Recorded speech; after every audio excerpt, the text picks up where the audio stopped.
कुछ लोगों ने मिलके ये साबित कर दिया कि पब्लिक से बड़ा बेवकूफ कोई नहीं होता। क्या चाहिए आपको? जस्टिस, न्याय, इंसाफ, दोबारा ऐसा किसी के साथ ना हो ये, या फिर एक और नया तमाशा, प्रोटेस्ट के नाम पे एक तमाशा। प्रोटेस्ट कर रहे गार्डन में, प्रोटेस्ट कर रहे अलग अलग देशों के अलग अलग जगह पे, और प्रोटेस्ट कर रहे जहाँ पे कोई कोई ऑफिसर नहीं है, कोई नेता नहीं है। वो नेशनल मीडिया पे नहीं चल रहा है, यूट्यूब पे चल रहा है। बस मैं किसी को क्लेम नहीं करना चाहता, मैं आपको जगाना चाहता हूँ, ये बात करना चाहता हूँ कि इन्होंने वापस से मेरे इतने बोलने पे, इतने वीडियोस बनाने पे 17 अप्रैल को प्रोटेस्ट रखा है सीबीआई हेडक्वार्टर के सामने। 17 अप्रैल, लिटरली इट्स संडे।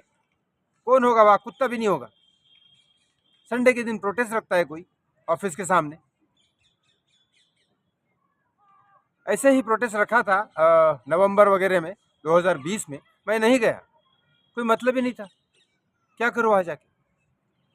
संडे था। लेकिन 28 या 29 दिसंबर को रखा था प्रोटेस्ट, जो थर्सडे था, तो मैं वहाँ गया, अगले दिन प्रोटेस्ट आया।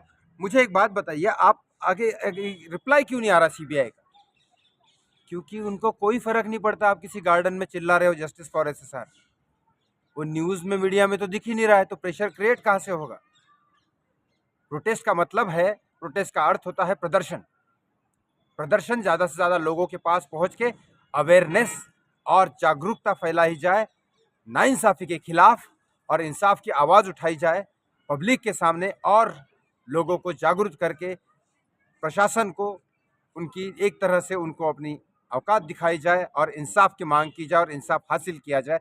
इसलिए ये प्रोटेस्ट बनाया गया था, इसलिए नहीं कि अपना एजेंडा साबित करो, या फिर अपनी पब्लिसिटी करो, या फिर ये सब चीजें करो। आपको क्या चाहिए, प्रोटेस्ट या इंसाफ? इंसाफ के लिए प्रोटेस्ट है। प्रोटेस्ट करने के लिए इंसाफ का सहारा नहीं लेना है, इंसाफ पाने के लिए प्रोटेस्ट करना है। ये बहुत बड़ा डिफरेंस है। और मैं वही इंसान हूं जिसने ये शुरुआत किया था, और वही मैं बोल रहा हूं। हाँ, मैं रेगुलरली कुछ ना कुछ देखता रहता हूँ, और मेरी जान जलती है, और कुछ भी नहीं होता है। जब मैं प्रोटेस्ट करता हूँ तो ही पुलिस उठा के ले जाती है। ये लोग करते हैं तो कोई पुलिस वाला वहाँ पे कुछ नहीं बोलता इनको। क्यों? क्योंकि ये पुलिस के हिसाब से प्रोटेस्ट करते हैं। पुलिस बोलते हैं अच्छा उधर करो, ठीक है, यहाँ से चले जाओ, ठीक है। अबे क्यों ठीक है भाई? हम सैलरी दे रहे तुमको, मुझे इंसाफ चाहिए मेरे दोस्त के लिए, भाड़ में जाओ तुम लोग। मुझे इंसाफ चाहिए, मैं वहाँ रहूँगा, और जब तक तू नहीं देगा मैं वही खड़ा रहूँगा। चल निकाल, ताकि दोबारा ऐसा किसी के साथ ना हो। आप क्या वेट कर रहे हो आपके घर वालों के साथ ऐसा हो?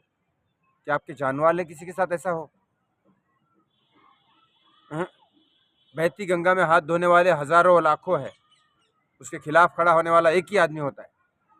और मैं लोगों का गुलाम नहीं हूँ, लोगों के हिसाब से नहीं चलता हूँ। लोग बोल रहे नहीं साउथ इंडस्ट्री अच्छी है, साउथ इंडस्ट्री अच्छी है। इससे पहले मैंने वीडियो बना के डाला, साउथ इंडस्ट्री क्यों नहीं बोली? उनके मुंह में क्या दही जम गया था सुशांत के लिए? वहाँ तो मुंबई पुलिस भी नहीं थी, वहाँ तो महाराष्ट्र सरकार भी नहीं थी, वहाँ तो कोई भी बॉलीवुड का खान भी नहीं था। तो क्या हुआ? आज तो वो खुद उनके पास काम मांग रहे। वो तो बहुत बड़े स्टार है, तो वो क्यों नहीं बोले सुशांत के लिए? मैं नहीं हाथ धोता बहती गंगा में, वहाँ जा रहे हैं वहाँ जाओ नहीं। मुझे लगा था आर्यन खान सही है, तो मैंने आर्यन खान के लिए आवाज उठाई, आर्यन खान सही निकला। मैंने बोला, आज भी बोल रहा हूँ, साउथ इंडस्ट्री क्या कर रही है?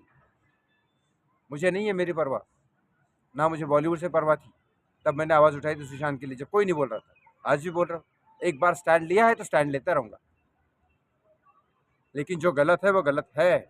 इन प्रोटेस्ट से, जिस दिन इस प्रोटेस्ट से सीबीआई का रिप्लाई आएगा, उस दिन मानूंगा इन प्रोटेस्ट को प्रोटेस्ट है करके। ये प्रोटेस्ट नहीं है, ये तो तमाशा चल रहा है इनका।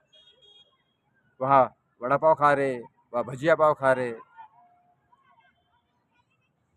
एक बार मैंने भूख हड़ताल की थी, उसके बाद तो अभी तक भूख हड़ताल भी नहीं हुई। करो ना भूख हड़ताल, कंटिन्यू भूख हड़ताल करो, चलो 10 दिन करो। भूख हड़ताल कर सकते हैं आप जंतर मंतर पे, ये समझ में आता है, क्योंकि भूख हड़ताल है, वो एक अलग अलग ऑपरेशन है। हर चीज़ के मायने अलग है। प्रोटेस्ट जो चीज़ होती है वो प्रोटेस्ट होती है जन आंदोलन, हमें इंसाफ दो। फिर वहाँ नारेबाजी भी होती है, आवाज़ भी उठाया जाता है, और बोला जाता है कि प्रशासन को सामने लाओ अभी के अभी। ऐसा नहीं कि 5 बजे वहाँ जाओ, 7 बजे तक आवाज़ उठाओ, वीडियो बनाओ और घर जाओ, नहीं। मैंने जब प्रोटेस्ट किया था तब भी सीबीआई हेडक्वार्टर के बैरिकेड्स के बाजू में लोग चिल्ला रहे थे। मैंने उनको बोला, कुछ एसएसआर फैन, सारे 90% एसएसआर फैन होते हैं जो रियल होते हैं, मैंने उनको बोला कि चलो अंदर घुसते, और अंदर घुसा, और बहुत सारी लड़कियां मेरे साथ में अंदर घुसी। कुछ नहीं कर पाए पुलिस वाले, धमकी दे रहे थे मुझे, तुमने पुलिस वाले लड़के औरतों को छेड़ा इसलिए हम तुमको अंदर कर देंगे। वहाँ की लेडीज थी एसएसआर फैन, बोले नहीं गणेश जी ने ऐसा नहीं किया, अंदर घुसे थे, कुछ मुंह बंद हो गया था उनका। फिर सीबीआई ऑफिस से उनको कॉल आया कि चलो इनको बुलाओ, क्या है इनका डिमांड, मतलब जो भी डिमांड है उनका लेटर लेके भेजो। अब की बार लेटर नहीं चलेगा, अब की बार उनको आना पड़ेगा नीचे, बुलाओ डायरेक्टर को नीचे। तो मतलब हमारी सैलरी से पैसा भी लेगा, बीवी बच्चे पालेगा, सब कुछ करेगा, और सुनेगा नेता की, वो नेता की जिसको वोट करके हम ही चुनते हैं, सैलरी भी तुमको हम ही देते हैं, नेता को वोट भी हम ही देते हैं, सब कुछ हम ही दे, और हमारे ऊपर ही नाइंसाफी हो, ये कौन सी नौटंकी चल रही है तुम्हारी। तो अगर जन आंदोलन करना है, संडे के दिन नहीं होना चाहिए सीबीआई हेडक्वार्टर के सामने, डे के दिन होना चाहिए। इनकी इसी नौटंकी की वजह से मैं जाता नहीं हूँ। लेकिन एक बात आपको याद रखा, बोल देता हूँ, अगर इनकी इसी वजह से एक दिन भी अगर सीबीआई अपडेट आया तो वेरी गुड, नहीं आया तो आपको गारंटी देता हूँ जिस दिन मैं खड़ा हो जाऊंगा उसके अगले दिन सीबीआई अपडेट। ऐसे कैसे नहीं देती, इनके क्या बाप का राज चल रहा है क्या? एक भी इंसान सही तरीके से खड़ा हो जाए ना, तो कोई भी ऐसा देश नहीं है, कोई भी ऐसा इंसान नहीं है जो अन्याय को साथ दे सके।